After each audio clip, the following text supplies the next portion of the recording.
Many years ago, I was in a brand new home that was in full-on chaos mode. Trades everywhere, trying to finish up, and a homeowner standing in the middle of a big pile of unpacked boxes. And he was looking way more stressed than the situation deserved. He didn't wait for me to ask what was wrong. "I'm an architect," he said, "and on this one, the general contractor. This house was supposed to be my statement piece, an environmentally responsible home. Every material, every fixture, every decision was chosen to reduce impact. And you know what? It's been 3 years of compromises." He pointed to the hood fan. "I wanted a smaller, efficient one. My wife and designer wanted this. It looks great, but it pulls so much conditioned air out of the house that we had to redesign the furnace and add makeup air. Same story everywhere. Hardwood is better for indoor air quality, but you got to cut down century-old trees. MDF is straight, stable, but the glue's off gas. Even the eco-friendly tile I imported from Mexico, natural clay, beautiful, still had to be mined, fired, glazed, and shipped across the continent." What frustrated him wasn't the effort. He was a pioneer and well ahead of his time. It was the distance between the dream and the execution.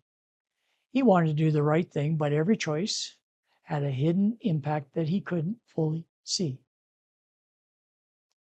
When I think of refrigerants, I see his face. There is no doubt in my mind that better refrigerants that have less environmental impact are a good thing. But I wonder what the impact is when you take a shotgun to kill a fly. When R12 was phased out, okay, outright banned in most places, DuPont probably wasn't sad. Their patents were expiring.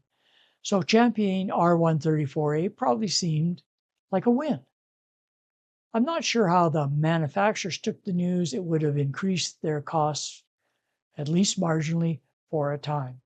But economies of scale probably erased that quick. However, what it did do was dramatically raised service costs. Suddenly, Maytag was no longer touting sweet charges, but like most manufacturers, demanding better gauges, vacuum pumps, and expensive recovery systems. All that extra cost amortized over the life of the equipment, and with no economies of scale like the manufacturer had, meant service costs went up. Or technicians did not purchase the equipment and then either did do the work or did it improperly. Today, most don't do sealed system work at all. My estimate is less than 25% of appliance technicians actively do sealed system work. Here's the shotgun and fly part of the story. Depending on the data set, domestic refrigerators contributed roughly 3 to 5% of the global R12 emissions. A tiny fraction compared to automotive, AC, and commercial refrigerators. That story has been the same with R600. Same shotgun, same fly. Servicers, through no fault of their own, have faced increased costs and nowhere to recoup them but on the COD customer. As far as I know, not one manufacturer allows extra fees to cover the costs of doing a sealed system repair on an R600 machine. Sure, if you want to play with fire, you can still braze connections. And the risk is actually pretty low, but it's not zero. Remember, I said I wonder what happens when you take a shotgun to a fly? Well, I don't wonder, I know firsthand. We were all in. We bought the equipment, we paid to have the recovered refrigerant disposed of properly. We led with our wallets, trying to do the right thing. But the industry and governments never followed through with enforcement. The honest companies absorbed the cost, the cheaters vented and forged their reclaimed documentation, and they kept their margins. The system rewarded the ones who did nothing and penalized the ones who did everything. We didn't need the regulation. That was the fly. But we got it anyway. And then we watched it reward people it was supposed to stop. That was the shotgun. Now, here's the part that it took me years to understand, and it's worse than the version I used to tell. The refrigerant charge that we were trained to recover, the few hundred grams in the sealed system or a few ounces, was never where the real damage lived. The bigger reservoir was sitting in the foam insulation packed into the walls and doors of every box we worked on. That foam was blown in with the same chemistry, and it leaks slowly for the entire life of the appliance, and then dumps the rest when the unit gets shredded at the landfill. When you multiply that by 8 million units that hit the waste system every year, you start to see the shape of it. The scientists who model this now say the foam refrigeration banks are larger than the official assessments ever admitted. Large enough, left unrecovered, to add the equivalent of 9 billion tons of CO2 to the atmosphere between now and the end of the century. That's more than the entire European Union pledged to cut under Paris.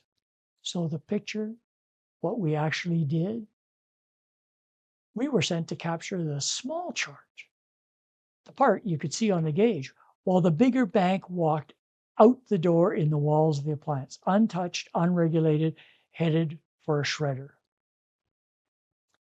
Here's the cruel twist. That foam doesn't leak on a schedule, it leaks when the appliance dies. So anything that kills a box before its time sends its insulation to the shredder early. And nothing kills a working box faster than when the repair stops making economic sense. When the regulation drove up sealed system service costs, it didn't only punish the honest servicer, it quietly retired part of the installed base ahead of schedule. Units that could have run another decade got scrapped because the repair no longer penciled out. And every one of them dumped its foam early. The shotgun end at the refrigerant charge knocked over the foam bank it was never looking at. You can see the whole thing in one brand. An older Sub-Zero will reclaim the R12 and re-outfit the unit to run on 134A. A genuinely better refrigerant, and that box goes back to work for another 15 years. Foam still doing its job in the walls instead of off-gassing in a landfill. We can do that because a Sub-Zero is worth doing it too. The price range carries the labor. On a commodity fridge, the identical repair costs the same in time and equipment, but the unit isn't worth it. So it gets hauled to the curb and shredded. The refrigerant and foam, both. Same chemistry, same regulation, two completely opposite outcomes decided by nothing but the price of the appliance. The premium unit gets stewarded, the cheap one gets sent early to the very fate the regulation was supposed to prevent. And the numbers that genuinely refuse to fall on schedule, those weren't coming from us either. When CFCs decline stalled out after 2013, the cause wasn't honest servicers or worn out refrigerators. It was someone overseas illegally manufacturing the banned gas all over again. New production. The exact thing the treaty existed to prevent. happening in the open while I was filling out reclaimed paperwork on a Saturday afternoon. Now, I want to be careful here because the easy ending is the wrong one. The Montreal Protocol worked. CFC 12 in the atmosphere is falling. The ozone layer is on track to recover around 2065, and that is a genuine victory. Maybe the best one environmental policy has ever produced. I'm not standing here to tell you it was all theater because it wasn't. And our piece was smaller than they let us believe. A fraction of a fraction. The domestic sliver of an industry that was mostly automotive and commercial to begin with. The line on the chart was being held down by foam banks we were never asked to touch, and then bent back by cheaters who nobody bothered to catch. We were standing in the one spot, doing everything right, and changed almost nothing, and we paid for the privilege. Now, I'm still all in. I never said that doing the right thing was profitable or easy or even visible. But I used to think we were the fly, too small to matter. I don't think that anymore. I think we were the only ones in the whole equation who actually paid the bill, and nobody sent us the receipt. Hey Doug, thin and gray hair, that might be your receipt right there. Well, I don't know about what I know is the nicest people get to the end, so thank you. We have launched Vantage Rush, a free-to-play game. Check out the link in the description. See you next time.